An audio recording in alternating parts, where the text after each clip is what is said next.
Реклама. За всичкото роми, което танцуват, да запалим кърча. Сега, вижте какво. Нищо.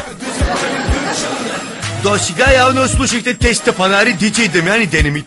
Вече разбрахте къде може да ги скифтате с комбалите. А пък, ако искате да им се посмеете и на живо, елате в...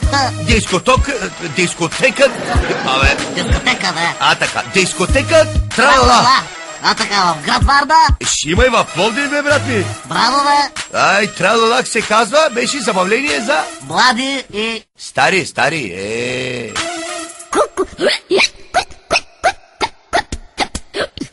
Реклама. Чадрака, кабелите падат, стига, тате, аре разкажи ли приказка, бе? Бе, татко, молодца. Аде, Сус, казах Сус, ще ви разказвам приказки. Седнете всичките деца на стола да ми гледате право в окото. Започвам. Добре, ще ви разкажа историята за Ромео и Жулиета, които са били от квартал факултета. Тази приказка е стара колкото на майка ви. Ахметчо, спри да си бъркаш в носи, татко, що да не играе шамара по мутрата. Разбрали? Слушай, добре. Ромео бил джепчия първокласен. Решил да скрадне ток в този ден прекрасен. Покатерил си на трафопоста смело той в онзи топъл летен зной. Тогаз видял на балкона да простира на баща си панталона. Жулиетата погащи по сотиен от кръстата и той бил запленен. Димек така се очудвал.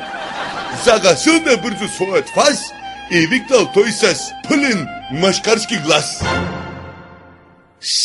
Ало, Жулето, що не взема са кача у вас?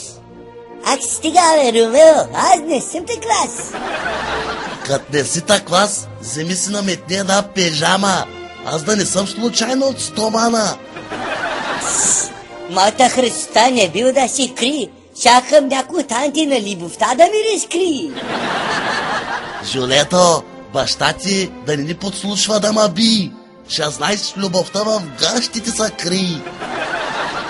Спокойно, Ромео, баща ми е пиян кът свирка, сигурно повръща на някой автобусни спирка. И така, тати, Ромео усетил, че май дошъл момента да си качи при нея, Димек при Жулиетта в апартамента. Арима, Жулето, пусни ма на балкона. Не издържам вече, ще ми се спраска панталона. Не може вкъщи е голяма тръпана. Тук се брат ми Есен и Мустафа с голата глава. Обаче, ако искаш до вечера мини, ще пусти едно въже от балкона, като чеп да виси. Окей, хараби.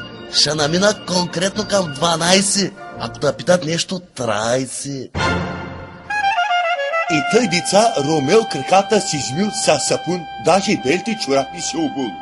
Сложил новата коприна си ризи, нали щял на среща да излиза. 12 сакачил Жулиетената гарсонера и в тъмното дочул глас от килера. Ромео, ти ли си? Пристигай бързи, че майка ми в кухнята картофи пържи. Ходя спокойно, ма. Щом трябваше да си трая, пък после може и не да оправя.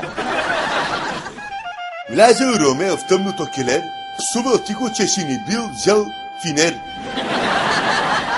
Бръкнал бързо Жулиети и тигащи, щото се представил някой да ги не сгащи.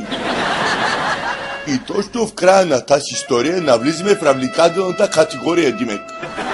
Ще помоля малките чавета, деца, и жените да вземат да запушат ушите. И когато бръкнал в гащите на Жулиета, най-голямото красавица на факултета, направо не повярвал сам, с ръката си държал един дебел салам. Ама не като не е салам, дет го слагат на фелии, по то си имало и 2 грамадни космати кисии. Тогава чул в ухото на гласа на Жулиета леко променен, направо се бил леко баял дебилен.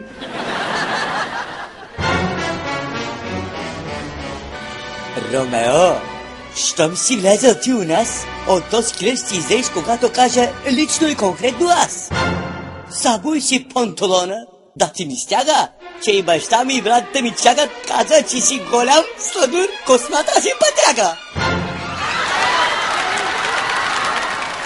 Тогава Жулиета махнала си русата перука и дойде ред дечица за голямата паука. Каква е това? Сус!